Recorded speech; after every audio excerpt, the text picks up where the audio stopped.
So happy on everyone, তোমাদের first semester calculator political science minor একটা last minute suggestions বানিয়ে দিচ্ছে and একদম শর্টের সাজেশনস। মোটামুটি এই মধ্যে থেকে তোমরা কমন পেয়ে যাবে। একদম যতটা পরীক্ষাতে আসবে আমি ততটাই প্রশ্ন দিয়েছি অ্যান্ড আমি তোমাদের জন্য একটাই সাজেশনস বানিয়েছিলাম।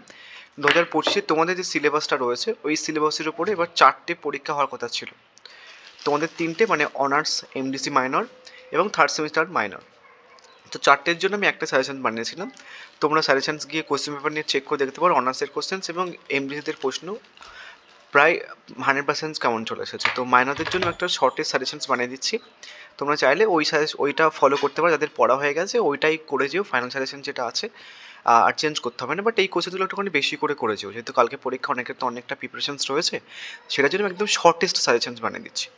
প্রথম প্রশ্ন হচ্ছে কি যে জাতির ধারণা বা জাতি ধারণা ও রাষ্ট্রের মধ্যে সম্পর্ক পার্থক্য, এই একটা প্রশ্ন। নেক্সট আরেকটা প্রশ্ন, রাষ্ট্রের উদারবাদী ধারণা বিশ্লেষণ করো, একটা প্রশ্ন। এবং স্বাভাবিকতার একাত্মবাদী ধারণা। তো এই 3টে হচ্ছে কিছু মোস্ট ইম্পর্টেন্ট প্রশ্ন এবার, ঠিক আছে। এবং কিছু সাপোর্টিভ প্রশ্ন আমি রেখেছি, বাট এই 3টে প্রশ্ন সব থেকে বেশি ইম্পর্টেন্ট। এই যে গণতান্ত্রিক কেন্দ্রিকতা বা হচ্ছে উন্নয়নমূলক গণতন্ত্র, তুমি ডেভিডেড পড়লে কিন্তু এই দুটো প্রশ্ন হয়ে যাচ্ছে, তো এখান থেকে আর 5 মার্কস করতে হচ্ছে না। আইনের অনুশাসন, এটা চাইলে একটুখানি দেখে রাখতে পারো 5 মার্কসের জন্য। রাজনীতি ধারণা এমসিতে পড়ে গেছে, তোমাদের আর পড়ার চান্স নেই। নেক্সট অধিকার ও আইন, এবং তুমি দেখবে যে মডেল 2 থেকে অধিকারের একটা প্রশ্ন আমি রেখেছি, ওখান থেকে করে এটার এখান থেকে করার দরকার নেই। চাইলে এই রাষ্ট্রের মার্ক্সবাদী তত্ত্ব এটা কিন্তু করে রাখতে পারো, এবং অবগতর অবকুণ্ঠ না করে তুমি স্বাধীনতা সমাজের ধারণাটা করে রাখতে পারো। বাট স্বাধীনতার ধারণাটা অতটা ইম্পর্টেন্ট নয় মাইনরদের জন্য, চাইলে জাস্ট দেখে রাখবে নর্মাল। তাহলে ক্লিয়ার? এখান থেকে যতগুলো মোস্ট ইম্পর্টেন্ট প্রশ্ন বললাম আর বাদ বাকি যে প্রশ্নগুলো একটু বললাম দেখে রাখো। মুখে যে কথাগুলো বলবো সেগুলো কিন্তু একটুখানি ভালো করে শুনে নাও, আদারওয়াইজ সমস্যা হবে। শর্ট সাজেশনস, বাট মুখে কিছু কথা বলে দিচ্ছি আমি। মডিউল ওয়ান থেকে আমি তোমাদের টোটাল 3টে প্রশ্ন রেখেছি, যেহেতু 3টে পরীক্ষাতে আসবে। আমি 3টে প্রশ্ন রেখেছি। প্রথম প্রশ্ন কি, তুমি কি মনে করো যে সার্বভৌমিক তত্ত্ব বর্তমানকালে একটা সংকট প্রতিপক্ষ হচ্ছে? উত্তরের সম্পর্কে যুক্তি দাও। বা ডিরেক্টলি বলতে পারো যে সার্বভৌমিকতার বহুত্ব তত্ত্ব আলোচনা করো, বা বলতে পারো রাষ্ট্রের সার্বভৌম তত্ত্ব সম্পর্কে একাত্মবাদের বিরুদ্ধে বহুত্ব তত্ত্ব আলোচনা করো। আচ্ছা, সার্বভৌমিকতার একাত্মবাদী ধারণা, হ্যাঁ এটা কিন্তু ইম্পর্টেন্ট ফার্মেক্সের জন্য এটা। নেক্সট, সাম্য কাকে বলে? স্বামী বিভিন্ন শ্রেণী বা রূপসমূহ আলোচনা করো। এবার তুমি ফাইনাল সেশনে দেখবে যে সাম্য, তোমাদের কিন্তু সাম্য এবার ইম্পর্টেন্ট মাইনরদের জন্য, বিশাল বিশাল ইম্পর্টেন্ট। তো তুমি দেখে নেবে যে ফাইনাল সাজেশনসের মধ্যে সাম্য টপিকটা অথবা দিয়ে আর কোন কোন প্রশ্ন আমি রেখেছি, বা এই যে সার্বভৌমিকতার বহুরূপী তত্ত্ব, এই প্রশ্নটা অথবাদের কোন প্রশ্নগুলো রেখেছি সেটা দেখে রাখবে, এবং সেই অ্যান্সারটা কিন্তু লিখে দিলে কিন্তু হয়ে যাবে। নেক্সট হচ্ছে কিছু আরেকটা লাস্ট প্রশ্ন এই মডিউল 1 থেকে, স্বাধীনতার প্রধান রক্ষাকবচ বর্ণনা করো, স্বাধীনতার প্রকারভেদগুলি রূপসহ লেখো। এই 3টে প্রশ্ন কিন্তু এখান থেকে মোস্ট ইম্পর্টেন্ট। এবার কিছু সাপোর্টিভ প্রশ্ন বলার আগে তোমাদের এই দুটো নিয়ে একটা কথা বলি। তোমাদের ধরো 3টে সম্পর্ক আছে মডিউল 1-এ, স্বাধীনতা সাম্য, আইন স্বাধীনতা, এবং আইন আর হচ্ছে কি যে সাম্য। এবার এই যে সাম্য স্বাধীনতা এবং আইন ও স্বাধীনতা, এই দুটো প্রশ্ন 2025-এ মোটামুটি পড়ে গেছে। একটা এমডিসিতে পড়েছে, এবং তোমাদের আমি বলেও ছিলাম ফাইনাল সাজেশন দেওয়ার সময় এই 3টে সম্পর্কের মধ্যে তোমাদের পড়বে, বাট কোন কোন পড়বে সেগুলো বলেছিলাম, দুটো বলেছিলাম, পড়ে গেছে।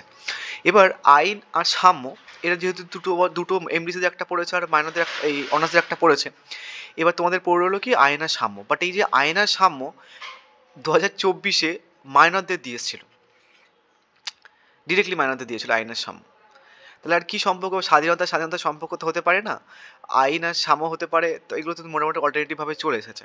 তো এবছরের জন্য তোমাদের সাম্য আর আইন অতটা ইম্পর্টেন্ট নয়, তোমাদের এই দুটো সম্পর্কের মধ্যে একটা সম্পর্ক দিলেও দিতে পারে। সো তুমি দুটো সম্পর্কটা করে নিতে পারো একটুখানি, ঠিক আছে, বলে দিলাম। নেক্সট, এই যে ক্ষমতা, কর্তৃত্ব এবং শ্রেণী বিভাজন বৈশিষ্ট্য বা পার্থক্য, এদের মধ্যে সম্পর্ক, এটা 5 মার্কস হিসেবে করে রাখবে, 50 মার্কসের জন্য অতটা ইম্পর্টেন্ট নয়, ঠিক আছে।